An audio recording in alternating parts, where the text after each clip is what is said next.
Buenos días, soy María José Bertomeu, profesora titular de Filología Italiana de la Universidad de Valencia y mi comunicación am, para este congreso se titula Lamentos femeninos en opúsculos y relaciones italianas del siglo XVI. Bien, si nos planteamos las fuentes que han contribuido a fijar la imagen de las mujeres en la conciencia social colectiva, no podemos obviar, por supuesto, la literatura, pero hemos de dirigir la mirada también a otras tipologías textuales que han tenido en el pasado una gran difusión entre el público general. En nuestro caso, estudiamos estos géneros en la Italia del siglo XVI y en particular nos centramos en textos escritos con motivo de la muerte de muchas damas, tanto social y jerárquicamente relevantes como desconocidas, que fueron utilizadas de forma ejemplarizante. Los textos que hemos estudiado encajan dentro de una tradición que representa el control del comportamiento femenino desde la literatura comportamental al resto de géneros que repasaremos, que no tratan nunca de describir a las mujeres reales que fueron en vida, sino el ideal al que se debe aspirar. Nuestro punto de partida ha sido la forma en la que se presentan y significan las muertes,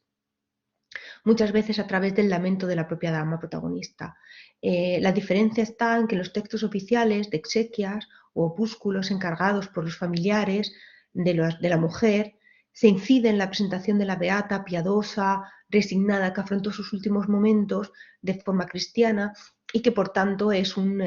orgullo para los varones de la familia. Mientras que en otro tipo de opúsculos varios y relaciones de sucesos se presentan ejemplos de mujeres que al contrario no se comportaron según el ideal cristiano de la época y lo pagaron con la muerte. Eh, los libros de execas oficiales han sido muy estudiados desde diversas perspectivas, sobre todo desde la historia del arte, pero estos se dedicaban solo a mujeres de muy alto escalafón social, como las oraciones fúnebres, que eran encargadas generalmente para por la familia de la difunta, por su marido, por su hijo, para proyectar una imagen idealizada, centrada en su labor como madre y esposa de devoción y piedad femeninas. Se trata de textos en los que la elegida de ellas sirve en realidad para honrar a las figuras masculinas de la familia y no a la mujer real que fueron en vida, y que destacan rasgos que se alinean en el conjunto de virtudes que giran en torno a la pudicicia, entendida como la más importante de las virtudes femeninas según el ideal de la literatura comportamental de la época, y que incluso sirve para borrar otros vicios que las mujeres pudieran tener. En el mismo caso,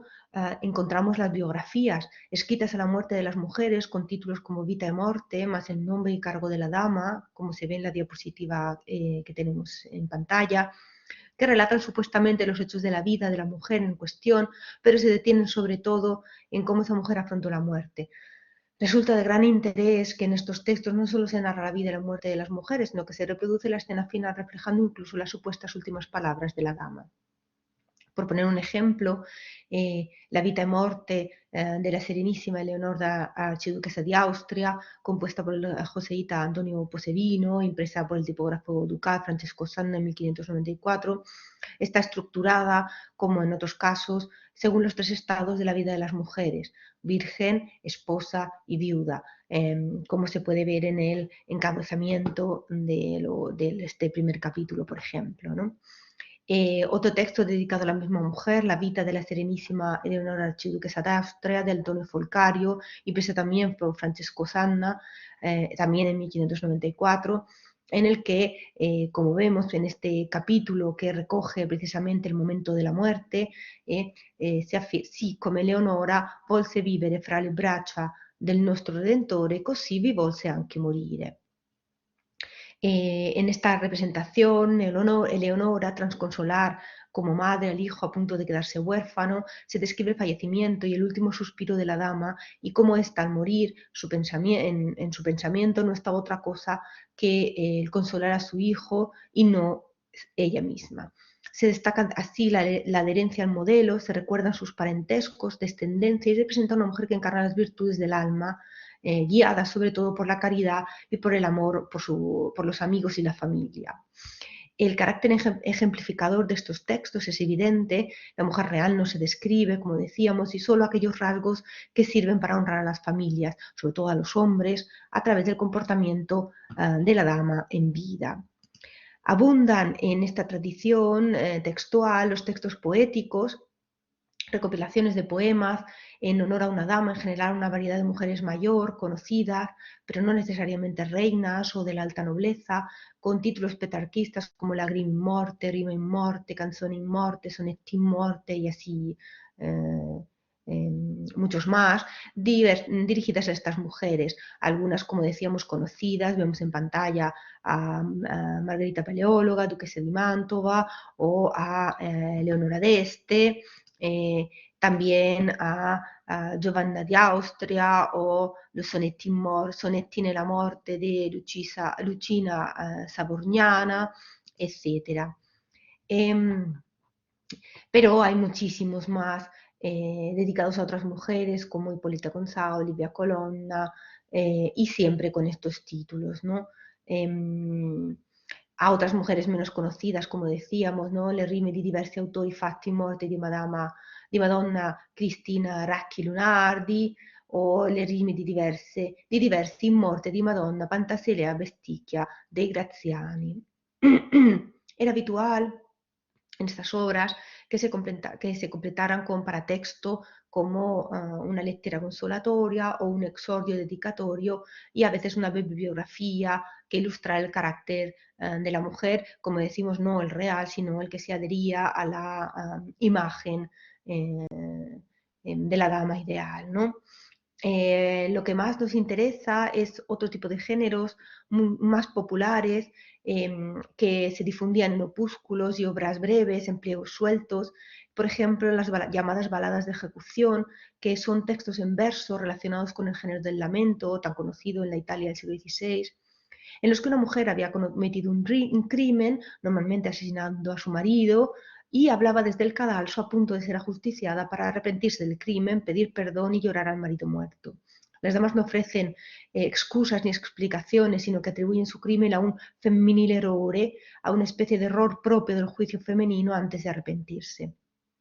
Tanto las baladas de ejecución como las relaciones de sucesos se usan para difundir el ejemplo negativo del comportamiento femenino a través de casos de mujeres que fallaron, que se alejaron del ideal y que fueron castigadas por ellos con la muerte. Al contrario que los libros de exequias o las oraciones fúnebres o las biografías que hemos visto hace un momento,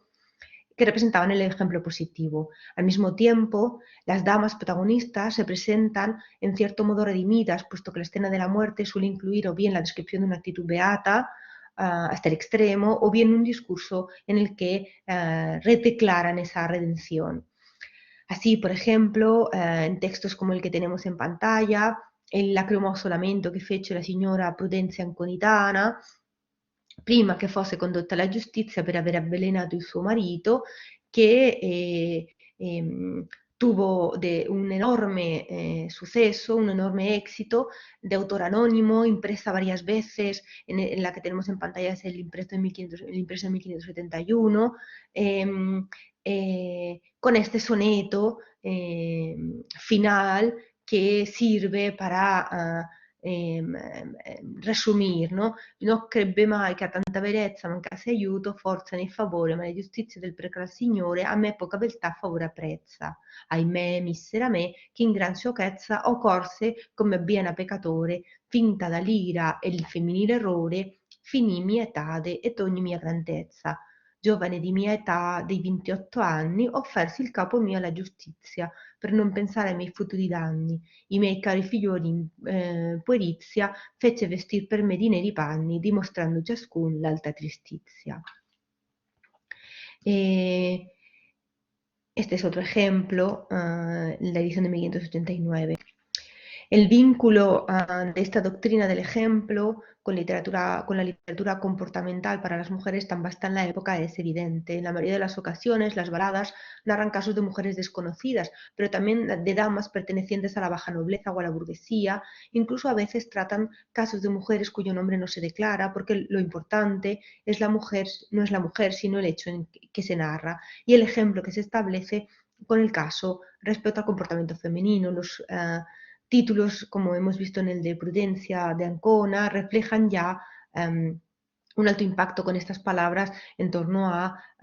términos como lamento, suceso, con adjetivos como piatoso, lacrimoso, compassionevole, etc., ¿no? Un caso similar es el que tenemos en pantalla con la muerte de Isabella Passerotti, que con la ayuda de su amante Ludovico Landinelli asesinó a su marido. El caso tuvo una enorme repercusión en la sociedad del momento y esto se refleja en la cantidad de obras que se imprimieron de todo tipo de géneros, desde colecciones de rimas a relaciones, a lamentos anónimos, etcétera, ¿no? Este lacrimoso lamento es un ejemplo, pero también otros como Corona di ferro e di veneno e tante rime dell'accademico sfregiato nella morte di Ippolita Passerotti, o De Giulio Cesare Croce, Caso compassionevole e lacrimoso, lamento di due infelici amanti condannati alla giustizia in Bologna il 3 di Gennaro 1587, un anonimo il lagrimoso lamento della magnifica Madama Ippolita Passerotti Bolognese, qual fu decapitata in Bologna di 3 di gennaio 1587, con il magnifico Messer Ludovico Landinelli nuovamente posto in luce, etcétera, ¿no? Y tantos otros. En este repaso no podemos olvidar el género de las relaciones de sucesos, que como las baladas de ejecución, pero en prosa, narran casos de muertes que suponen un ejemplo, ¿no?, para el comportamiento de las mujeres. Siempre desde un punto de vista muy impactante, siempre con detalles luctuosos y truculentos que capten la atención del público. Un caso paradigmático de esto es la muerte de Vittoria Coromboni, duquesa de Bracciano, asesinada por sicarios del cuñado de su marido, hermano de la primera mujer de este, que había sido asesinada por el marido, asesinado a su vez 3 semanas antes de la muerte de Victoria. El caso se difundió a través de diversos textos, de diversa tipología, entre los que destacan la narración de una relación que se imprimió 2 veces, por distintos impresores, con una pequeña variación en el título, pero con el mismo texto. Il miserabile e compassionevole caso della morte dell'illustrissima signora Vittoria Coromboni, Brescia 1586, y otro impreso en Milán por otro tipógrafo y con una ligera variación en el título, Il miserabile e compassionevole caso, successo nella città di Padova, en el que se omite el nombre de la mujer, pero que contiene la misma obra exactamente reproducida. Y en el que tras una narración breve del caso se llega a la escena de la muerte. La escena se abre con Victoria encerrada en la capilla de su residencia con sus damas de compañía rezando el rosario mientras su hermano canta un miserere con laúd, a salvo así en principio de los asesinos que habían asaltado su residencia buscándola. Sin embargo, en un momento determinado la dama les abre la puerta ante el deseo irrefrenable de ir a buscar su crucifijo personal que había dejado en sus aposentos. Or questo rumor sentito dalla suddetta signora, la quale, per quanto si dice, diceva il suo rosario. Come il fratello per fama universale cantava in liuto il miserere ed immaginandosi quello che era, con 2 damigelle si mise a far puntello alla porta, ma dopo, per brama di ricorrere un suo devoto crocifisso, il quale era posto in suo camerino, si mise a fuggire, perché tanto più facilmente entrarono in camera questi ed uccisero con una stilettata la signora a lei data nel cuore. La relación de sucesos sobre los hechos de esta naturaleza son numerosísimas y es necesario continuar localizándolas y estudiándolas para entender verdaderamente su alcance. La aproximación que he llevado a cabo en esta intervención pretende solo mostrar cómo recuperar y estudiar filológica, retórica y textualmente este tipo de obras, consideradas menores durante siglos, es fundamental no solo para obtener una imagen real de la producción impresa de estos importantes años, sino también para entender cómo se construyó la imagen pública de las mujeres de nuestro pasado. El corpus es enorme y aún por explorar, pero es necesario hacerlo no solo desde la historia o desde la perspectiva del espacio público ocupado por las mujeres, sino también desde la imagen que de la mujer se va fijando en el subconsciente colectivo en el paso de los años y de los textos. Muchas gracias.